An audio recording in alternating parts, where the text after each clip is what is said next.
Dengan membawa KTP, mereka sudah mendapatkan pelayanan. Kemarin di MTQ kemarin ada data-data anak-anak kita yang sudah menjadi peserta tingkat nasional, bahkan juara. Memang program ini harus sampai menyentuh ke masyarakat.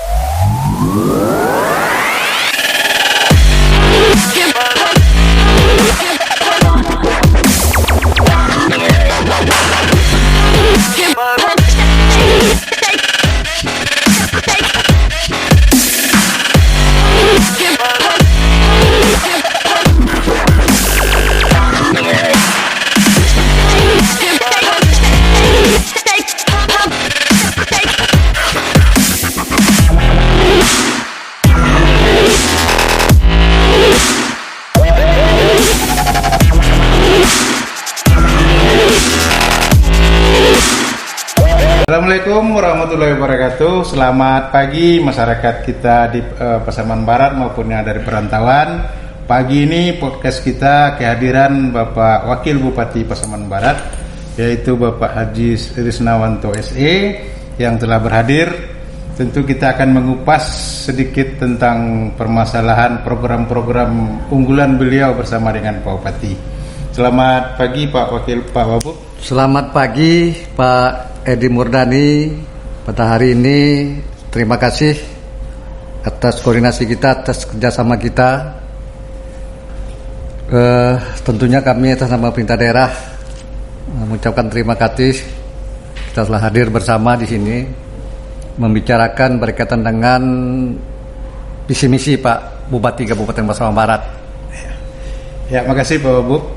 Pak Wabub, ini periode Pak Wabub sekarang kan periode yang singkat Pak Wabub, yaitu diperkirakan 3,5 tahun yang berbeda dengan kabupaten lain. Tentu ada visi misi atau unggulan-unggulan dari dalam 3,5 tahun ini, walaupun sebelumnya diganggu oleh atau ada ujian pemerintahan, yaitu tentang masalah gempa, masalah COVID.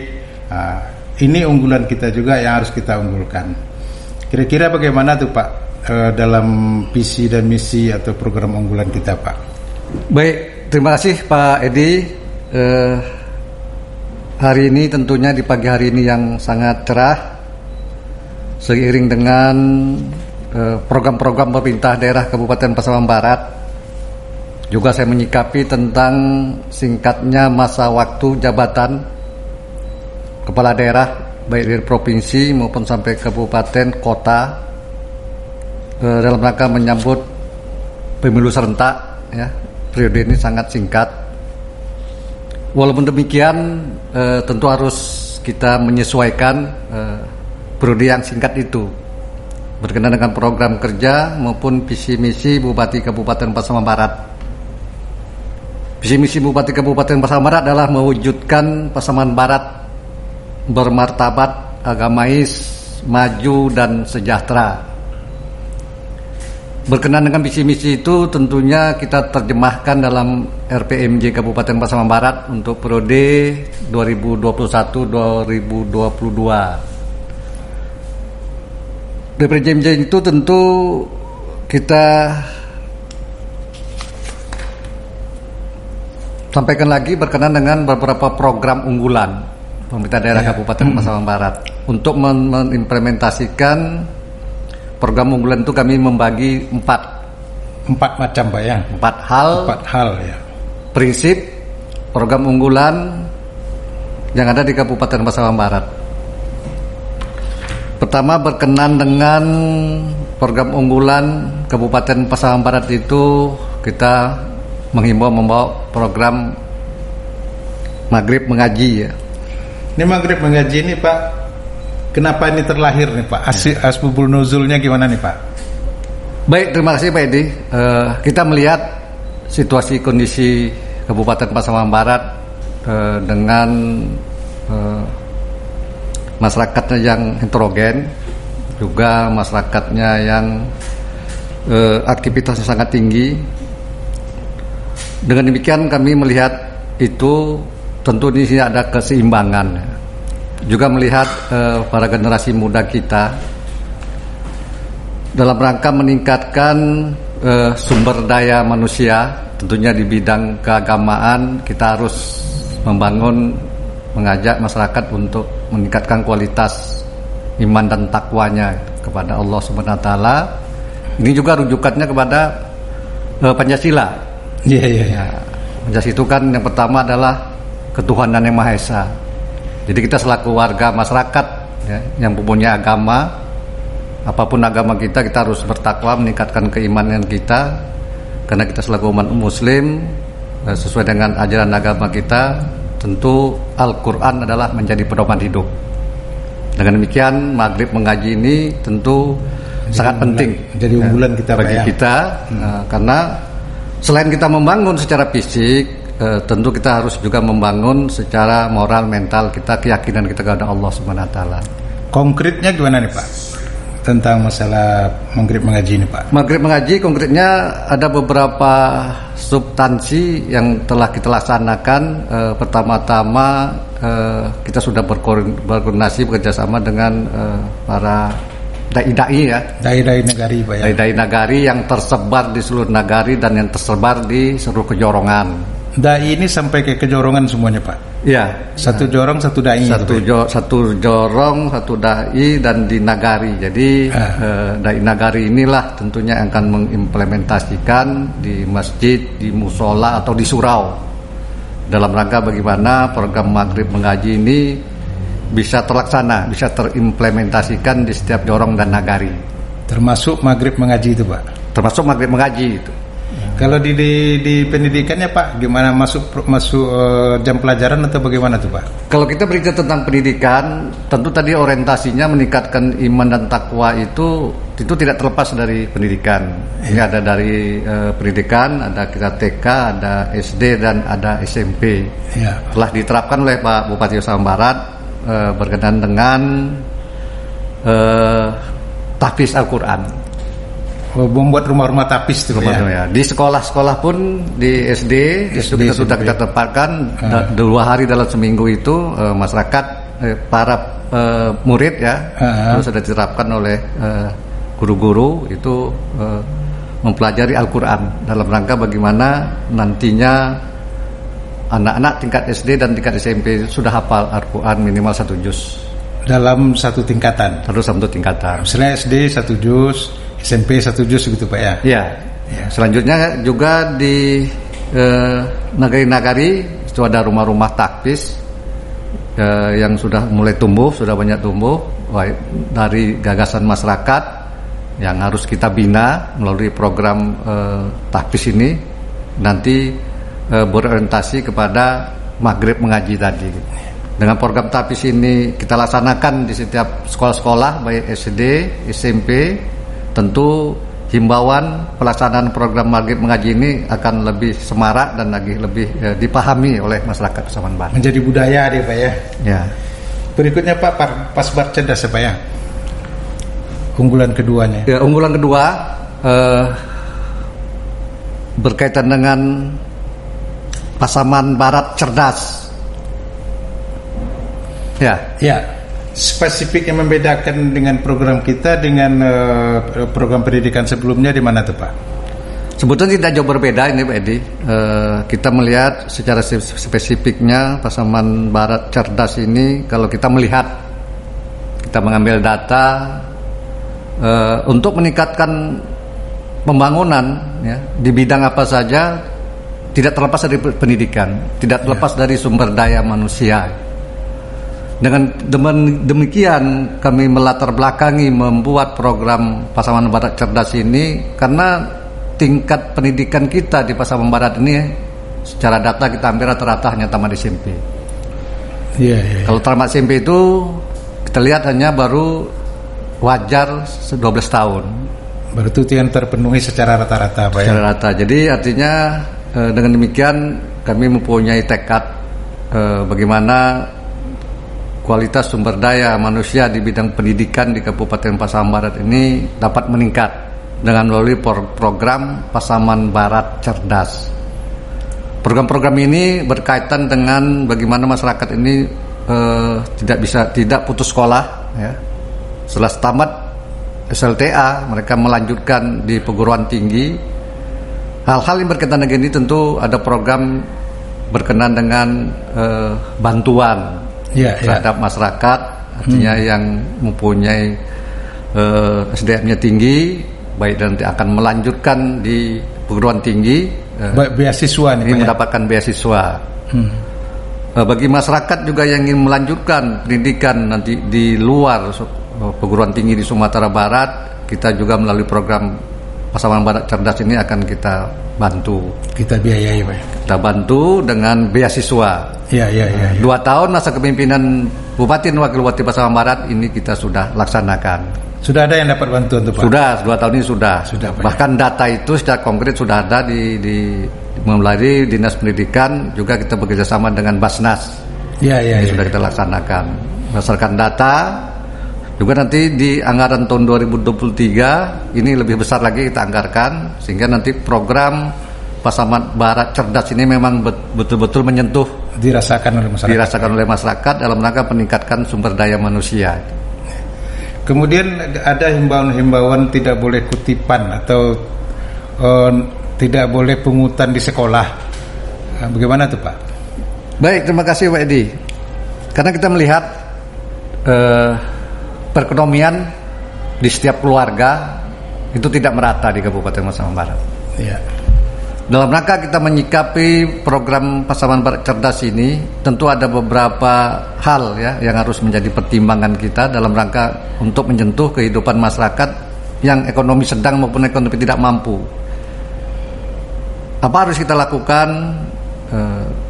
Masyarakat Pasaman Barat harus mendapat kepastian bahwanya belajar dari tingkat SD dan tingkat SMP itu tanpa pungutan.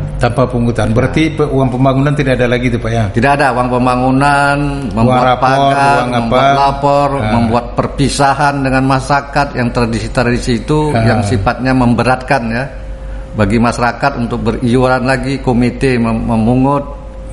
Sekarang dinolkan semua, itu Pak. Tidak dibolehkan. Jadi demikian.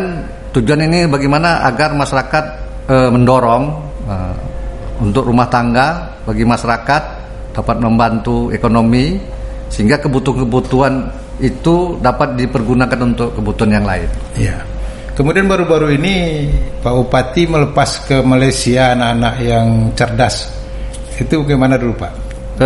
Baik, melalui ini juga bahagian dari program Pasaman Barat Cerdas. Kita punya program studi banding atau studi tiru ya di sekolah-sekolah yang lebih maju. Dengan demikian ini nantinya tujuannya akan menambah minat, akan menambah dedikasi, akan menambah semangat bagi siswa-siswa yang berprestasi. Dengan dia sudah studi banding, dia akan meningkatkan semangat pendidikannya, akan meningkatkan daya saingnya, sehingga anak-anak kita khususnya di Kabupaten Pasaman Barat ini bisa bersaing baik secara nasional. Kemarin kita beri kesempatan untuk studi tiru ke Malaysia. Itu juga salah satu meningkatkan percaya diri anak kita, karena selama ini anak kita hanya tingkatannya skopnya Kabupaten Pasaman Barat ya. Dengan kita bawa studi tiru, studi banding ke luar negeri, sehingga mereka mampu bersaing ya, secara pendidikan maupun mereka mempunyai percaya diri yang tinggi untuk bersaing sama dengan masyarakat-masyarakat lain atau pelajar-pelajar lain baik secara nasional maupun internasional. Ini salah satu tujuan kita, memberikan reward kepada anak-anak kemarin yang berprestasi, yang mereka juara ya, juara 1. Jadi rekrutnya adalah siswa juara. Ya, siswa yang berprestasi di sekolah. Di sekolah, Pak, ya? Di sekolahnya gitu. Sudah berprestasi sekolahnya, juga ini melalui penyaringan lagi untuk yang akan kita utus mengikuti studi banding ke Malaysia. Itu bentuk konkretnya, Pak, ya? Kemudian di Pasbar Sehat, Pak? Di Pasbar Sehat, ini erat kaitannya dengan pendidikan sebetulnya. Kenapa demikian? Kesehatan merupakan faktor utama bagi setiap kehidupan manusia. Karena sehari-hari kita berkomunikasi, kita menelepon, Pak, kabarnya sehat. Itu yang kita tanyakan. Ya, pertama sapaan pertama. Kita tidak menanyakan, Pak, punya duit, punya uang, tidak. Ya betul Pak. Gimana kabar Pak? Lagi sehat? Ha. Nah, gimana anak kita, bagaimana keluarga kita? Setelah ini kita lihat situasi kondisi Pasaman Barat, masih banyak masyarakat yang butuh ya, mendapatkan pelayanan kesehatan yang selama ini belum mendapatkan pelayanan kesehatan secara baik. Program Pasaman Barat Sehat ini tentu ada beberapa hal yang harus kita persiapkan. Sarana dan prasarana kesehatan seperti puskesmas, pustu, dan tenaga nakes ini harus kita persiapkan. Sekarang kira-kira sudah cukup tuh Pak untuk meladaninya Pak. Kita hitung di setiap kecamatan, di situ ada puskesmas, juga ada pustu, ya. Juga kita menempatkan ada bidan jorong, ada bidan desa, juga ada dokter di setiap puskesmas. Juga kita menyiapkan rumah sakit RSUD, juga ada rumah sakit Ujung Gading yang RSUD di Ujung Gading. Ini bukti kita memberikan pelayanan terhadap masyarakat, karena kesehatan ini memang faktor utama dalam rangka kita melaksanakan kegiatan-kegiatan yang lain.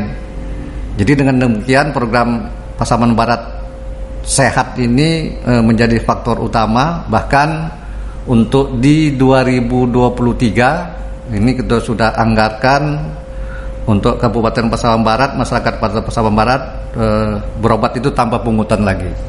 Berarti masyarakat Pasaman Barat dengan KTP saja sudah bisa berobat gratis tuh Pak? Untuk tahun 2023. 2023. Karena ini sudah kita anggarkan, kita sudah bekerja sama dengan dengan JKN ya, dan kerjasama dengan pihak-pihak lain, dan kita juga sudah menganggarkan maksimal untuk di tahun 2023, sehingga program Pasaman Barat Sehat insya Allah ini sudah terrealisasi, juga sudah kita anggarkan. Dengan demikian nantinya masyarakat Pasaman Barat dengan membawa KTP, mereka sudah mendapatkan pelayanan yang maksimal untuk seluruh penyakit. Kemudian tenaga medis kita Pak, spesialis kita sudah cukup kira-kira Pak? Ada beberapa hal yang perlu disampaikan kepada masyarakat pada kesempatan yang baik ini. Kita selalu meningkatkan tenaga-tenaga medis kita, baik dokter spesialis maupun dokter umum maupun bidan maupun perawat, baik yang ada di Rumah Sakit Jamba maupun yang ada di Ujung Gading. Kalau kita data dokter spesialis kita untuk yang di RSUD alhamdulillah sudah cukup. RSUD sudah Pak ya? Sudah cukup. Nanti dokter untuk puskesmas kira-kira Pak? Yang di puskesmas sudah cukup. Sudah ada dokter tersedia semua, gitu ya. Cuman kita tinggal memaksimalkan saja. Nanti ada beberapa hal-hal perbaikan-perbaikan dalam rangka kita memberikan pelayanan terhadap masyarakat untuk di tahun 2023 ini bebas biaya perobatan untuk di bidang kesehatan. Termasuk programnya Posyandu Prima nih Pak ya? Ya. Posyandu Prima yang kemarin kita dapat penghargaan dari provinsi Pak. Karena pelayanan Posyandu Prima ini juga berlatar belakang dalam rangka kita menyiapkan sarana dan prasarana, juga menyiapkan tenaga-tenaga medis, juga menyediakan obat-obatan di dalam posyandu. Di dalam posyandu itu artinya yang dibutuhkan sesuai dengan penyakit di tengah-tengah masyarakat. Ya kan tahun-tahun ini kita dapat penghargaan Posyandu Prima, di Talu juga ada Posyandu Teladan kalau saya nggak salah dapat penghargaan dari provinsi. Karena itu Pak Edi, itu juga merupakan penilaian dari Provinsi Sumatera Barat di bidang kesehatan berkenaan dengan program unggulan yang sudah kita terapkan. Ya. Yang Pasaman Barat maju ini gimana nih Pak? Baik, seiring dengan program unggulan kita, kalau kita berbicara tentang maju, ini tentu konsepnya secara umum ya. Apabila program Pasaman Barat Cerdas sudah kita laksanakan, Pasaman Barat Mengaji sudah kita lakukan, selanjutnya program Pasaman Barat Sehat ini sudah kita lakukan. juga bagaimana akhirnya dengan beberapa program unggulan itu tentu Pasaman Barat kita menuju Pasaman Barat maju. Ada beberapa hal untuk memajukan Pasaman Barat. Pertama tentu di bidang ekonomi. Ya. Di bidang ekonomi tentu ada beberapa program, ya, terutama tentu di dinas UMKM. UMKM. Ya, UMKM. Di situ ada dinas perdagangan, koperasi yang membidangi bagaimana UMKM kita ini ada program-program pemberdayaan UMKM. Ada kelompok-kelompok perdagangan, ada kelompok-kelompok tani yang kita himpun, yang kita berdayakan, yang kita bina, sehingga mereka dalam meningkatkan perekonomian itu selalu dapat binaan, dapat bimbingan, dan dapat pengawasan.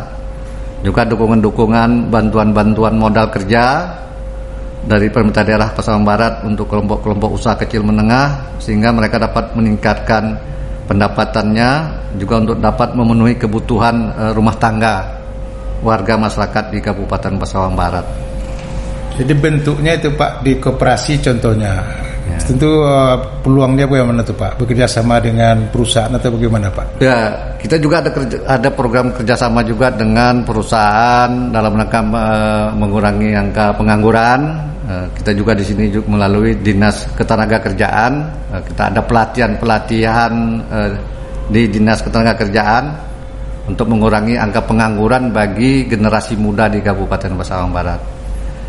Juga melalui program pemerintah pusat, itu ada yang namanya KUR, ya. Ya, KUR. Kredit modal, kredit usaha rakyat. Dengan modal. Dengan artinya bunga yang sangat rendah, 0,2%. Ini tujuan salah satu juga untuk mendorong baik usaha kecil, usaha menengah ini bisa meningkatkan usahanya sehingga perekonomian itu bisa maju. Dengan demikian tentunya ini akan menambah daya dorong warga-warga Kabupaten Pasaman Barat dalam rangka meningkatkan perekonomian untuk menuju Pasaman Barat maju dan sejahtera. Dan ini kita programkan sampai akhir masa jabatan itu Pak ya. Karena ini sudah kita masukkan dalam RPJMD Pasaman Barat. Ya, tentu ini sampai tahun 2021 sampai tahun 2026 program ini. Ya. Unggulan-unggulan dari masing-masing ini harapan puncaknya apa tuh Pak? Misalnya Pasaman Barat mengaji, target kita apa itu Pak? Ya. Pasaman Barat cerdas apa dari masing-masingnya Pak? Dari masing-masing program unggulan, tujuan muara akhirnya adalah sesuai dengan visi misi Bupati Kabupaten Pasaman Barat untuk mewujudkan Pasaman Barat yang bermartabat, agamais, maju dan sejahtera. Kenapa demikian? Ya. Karena kita untuk mewujudkan Pasaman Barat yang bermartabat itu kita harus mandiri. Bermartabat itu tentu di semua bidang. Ya. Bermartabat kita di bidang pendidikan, kita sudah mandiri di bidang pendidikan, kualitas pendidikan kita sudah meningkat, sumber daya kita sudah meningkat, tentu kita sudah bisa menyatakan Pasaman Barat itu bermartabat. Berkaitan dengan agamais, tadi kita punya program unggulan untuk meningkatkan kualitas sumber daya di bidang keagamaan dengan maghrib mengaji, dengan pondok-pondok tahfiz Al-Quran. Tentu ini akan mewujudkan masyarakat Pasaman Barat itu yang agamais, yang menurut keyakinan kita masing-masing yang ada di Kabupaten Pasaman Barat. Dengan harapan nanti MTQ kita, ranking kita naik. Itu sudah kita usahakan. Kita kemarin melakukan MTQ di tingkat kecamatan. Alhamdulillah kualitas keagama ini sudah nampak meningkat, sehingga nanti kita akan mengikuti event MTQ yang lebih besar lagi untuk tingkat Provinsi Sumatera Barat. Dan kemarin di MTQ kemarin ada data-data anak-anak kita yang sudah menjadi peserta tingkat nasional Pak, bahkan juara di tingkat nasional. Yang dari Sasak contohnya, yang muda, yang tingkat anak-anak. Kemudian yang Sungai Aur kemarin Pak, itu buahnya kira-kira Pak ya? Ya, ini menandakan program kita ini memang terimplementasi sampai ke tingkat nagari dan sampai ke tingkat jorong. Karena masyarakat itu memang beradanya di nagari dan di jorong. Jadi dengan demikian memang program ini harus sampai menyentuh ke masyarakat level nagari dan jorong. Bagaimana kita memang betul-betul tajam program ini sehingga masyarakat dapat memahaminya dengan hasil yang kita raih tingkat nasional juara 2 ya. Sudah kita buktikan. Sudah kita buktikan. Dengan demikian program ini memang harus kita tingkatkan lagi. Di Parcerdas ini tentu harapan kita tidak ada lagi yang putus sekolah ya Pak ya. Kita melihat karena masih banyak orang tua kita, terutama di daerah-daerah nelayan ya, daerah nelayan, di daerah pedalaman, apabila anaknya sudah remaja, ini mereka suruh cari uang. Iya. Kalau sudah menghasilkan, mereka tidak ingin lagi melanjutkan pendidikan. Nah, jadi dengan demikian hal ini tentu tidak boleh terjadi. Karena masa depan anak-anak ini masih mempunyai peluang untuk menuntut ilmu, ya. Karena ilmu itulah nanti akan menentukan si masyarakat yang bersangkutan ini hidup sejahtera dan hidup maju. Gitu. Karena tanpa ilmu kita akan susah untuk meraih suatu kesuksesan di dalam kehidupan kita. Ditambah dengan programnya sehat Pak ya. Berarti dengan sehat tidak ada lagi masyarakat Pasaman Barat ini yang tidak terobati kalau menderita penyakit. Insya Allah dengan program Pasaman Barat sehat untuk di tahun 2023 kita sudah mengupayakan BPJS kesehatan. Ini kita sudah alokasikan anggarannya cukup maksimal. Dengan demikian untuk mendapatkan berobat gratis yang berkeadilan kepada masyarakat, tentu ini akan memperbaiki kesehatan masyarakat sehingga masyarakat tidak cemas lagi tentang biaya yang akan ditanggungnya apabila masyarakat berobat baik tingkat di puskesmas RSUD maupun ada rujukan ke provinsi luar Kabupaten Pasaman Barat. Ini terakhir kita Pak penutupnya. Silakan ya. Statement Bapak apa Pak untuk program ini? Baik, Pak Edi yang saya hormati, khususnya untuk bagi masyarakat Kabupaten Pasaman Barat, tentu kami atas nama pemerintah daerah Kabupaten Pasaman Barat mengimbau bagaimana program-program program-program unggulan dari pemerintah daerah. Kami mohon juga dukungan dari masyarakat Pasaman Barat, dukungan kerjasamanya, karena tanpa dukungan masyarakat, sebaik apapun program pemerintah daerah ini tentu tidak terwujud dengan baik. Kami masih menyadari, ya, mungkin masih ada kelemahan-kelemahan, masih ada program-program yang belum berjalan sampai semua apa yang menjadi maksud tujuan pemerintah. Namun beri kami masukan, beri pemerintah daerah itu kritikan yang sifatnya membangun. Saya yakin dan percaya apabila kita selalu memberikan masukan, kritikan yang positif dalam rangka bagaimana peningkatan program-program unggulan yang sudah diterapkan di Kabupaten Pasaman Barat ini bisa berjalan dengan baik. Tanpa kerjasama kita oleh seluruh elemen masyarakat, tentunya para tokoh masyarakat, tokoh agama, tokoh budaya, lembaga-lembaga kemasyarakatan, mari kita bersama-sama dalam rangka mendukung program-program pemerintah daerah Pasaman Barat dalam rangka mewujudkan Pasaman Barat yang bermartabat, agamais, maju dan sejahtera. Insya Allah dengan kebersamaan ini program pemerintah daerah Pasaman Barat bisa terwujud dengan baik. Mungkin demikian Pak Edi, terima kasih. Kami akhiri dengan billahi taufiq wal hidayah. Assalamualaikum warahmatullahi wabarakatuh. Terima kasih Pak Wagub. Baiklah pemirsa masyarakat Pasaman Barat di Pasaman Barat maupun di perantauan, kita sudah menarik kesimpulan, yaitu selama pemerintahan Bapak Bupati dan Bapak Wakil Bupati ada program unggulannya. Stressing dari para program yaitu 4 program: Pasbar Mengaji, Pasbar Cerdas, Pasbar Sehat, dan Pasbar Maju Sejahtera. Tentu seperti disampaikan Pak Wabub tadi, kerjasama dari masyarakat, kritikan dari masyarakat yang membangun tentu dibutuhkan. Kami rasa demikian. Wabillahi taufiq wal hidayah. Assalamualaikum warahmatullahi wabarakatuh.